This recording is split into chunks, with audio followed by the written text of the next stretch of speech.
Hey everyone, I'm Olga and welcome to my channel. In today's video, I'm gonna be talking about the top 5 tips that helped me to quit sugar for the entire year and stay off it afterwards. In my previous video, I was talking about what all changes I experienced after I gave up sugar, and I also mentioned that I don't have sugar cravings anymore, which honestly feels amazing. I will link this video in the description down below if you want to check it out. Being sugar-free is amazing in many ways, and I'm so excited to share what all helped me to embark on that journey and, most importantly, stay afloat. A little disclaimer here, I'm not an expert in nutrition or dieting, so as always, if you want to make changes to your diet, it's always great to consult a professional. Now, let's get started. The number one tip is awareness. It's very important to recognize the actual amount of products in your grocery store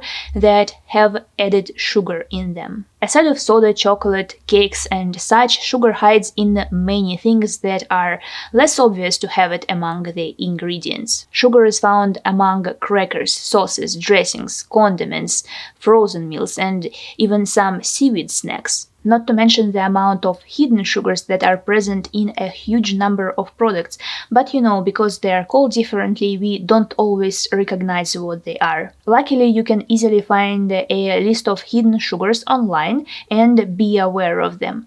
Believe me, reading ingredient lists will become much more interesting. So why do I think that one needs to be aware of all the added and hidden sugars that processed foods may contain? Well, because it adds up, of course. According to the American Heart Association, the maximum amount of added sugars you should eat in a day are 37.5 grams for men and 25 grams for women. Those insignificant at first glance grams of sugar per serving that you can see written on product labels can actually tower real fast and max out your daily sugar allowance pretty quickly if you think about it. I personally think that being aware of all the added and hidden sugars, as well as being mindful about what all I buy and then put on my plate, helped me to reduce my sugar intake dramatically and quit it eventually. Tip number 2. I didn't change all of my habits at once. I feel like when one tries to change all of their habits in one day, it creates so much pressure and stress that it makes it that much more easier to fall back into the old habits. Let me expand on that one a bit more. Imagine that you wake up one day and decide that from now on you are going to get up at 5 a.m. every day, exercise, meditate, probably twice a day, run 5 miles, quit procrastinating, be productive, and quit sugar. I seriously don't think that this commitment will last long. What will happen instead is that your body will release a whole lot cortisol, and it will make you very stressed and very, very frustrated. It's not hard to guess that with this scenario, all the good intentions will go down the drain very fast. In my experience, ever since I adopted one step at a time approach, it became much more easier to implement healthy habits into my life. So yeah, I learned that one step at a time approach leads to big results and, most importantly, permanent results. Tip number 3. Macronutrients. During my sugar-free journey, I found it especially important to be mindful about what all I put on my plate. For me, it is especially important to include all 3 macronutrients in all of my meals. And if you watched my What All I Eat in a Day video, you know that I have 3 meals throughout the day: breakfast, lunch, and dinner. So I make sure to include healthy fats, carbs, and protein into each one of my meals. That ensures that my body gets everything it needs to function properly and that I'm well fed. I noticed that this approach helps me tremendously when it comes to avoiding sugar as well as others not so nutritious foods. I obviously pay attention to the quality of the foods I consume. I give preference to whole foods.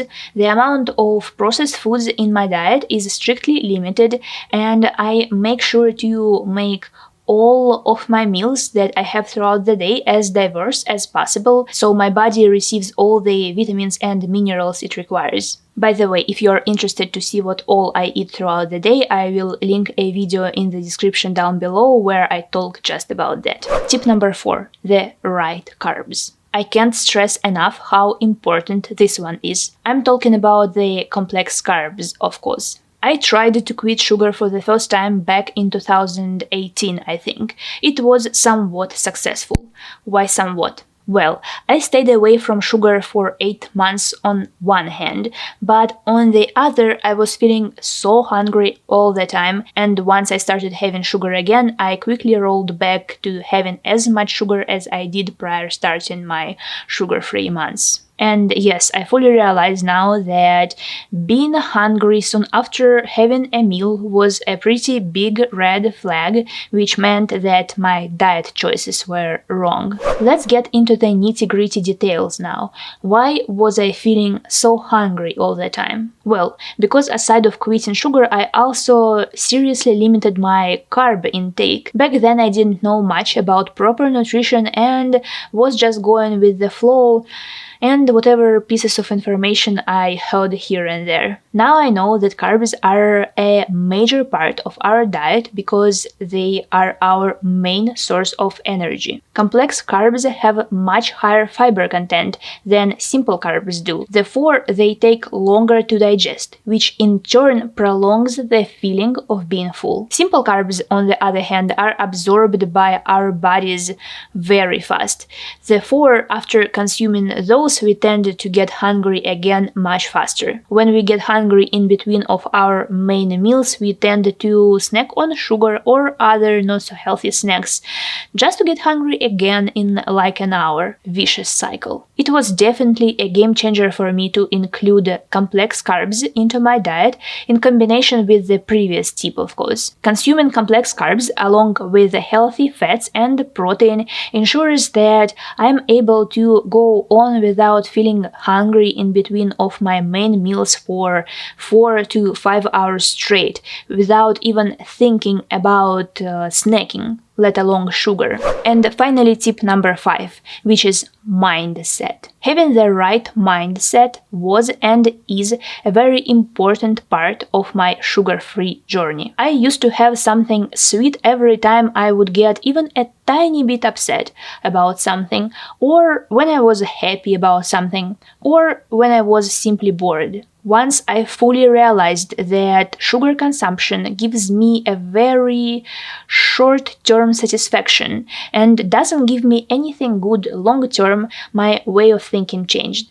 Every time I reached out for a sweet snack, I would think to myself, is it really worth it? Is this 5-minute dopamine high really worth all those consequences that will follow? Feeling tired, low energy, poor sleep, brain fog, health problems. Is that piece of chocolate really worth all of that? No, not really. Having the right mindset is so important. It is something that helped me to beat my cravings and stay away from sugar for an entire year, and then maintain my sugar-free lifestyle. So to sum it all up, in order to quit sugar, it was important for me to be aware of all the products with hidden and added sugars and make an effort to exclude them from my diet. I didn't change all my habits in one day. Instead, I gravitated to one step at a time approach. I included all 3 macronutrients in each one of my meals and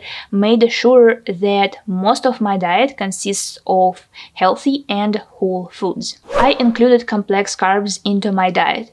It definitely was a game changer for me that helped me to combat my sugar cravings, stay energized, and avoid snacking on anything, let alone sugar. I adopted the right mindset and realized that long-term benefits are much better than short-term satisfaction. So this is it for today's video, guys. I hope you found it interesting.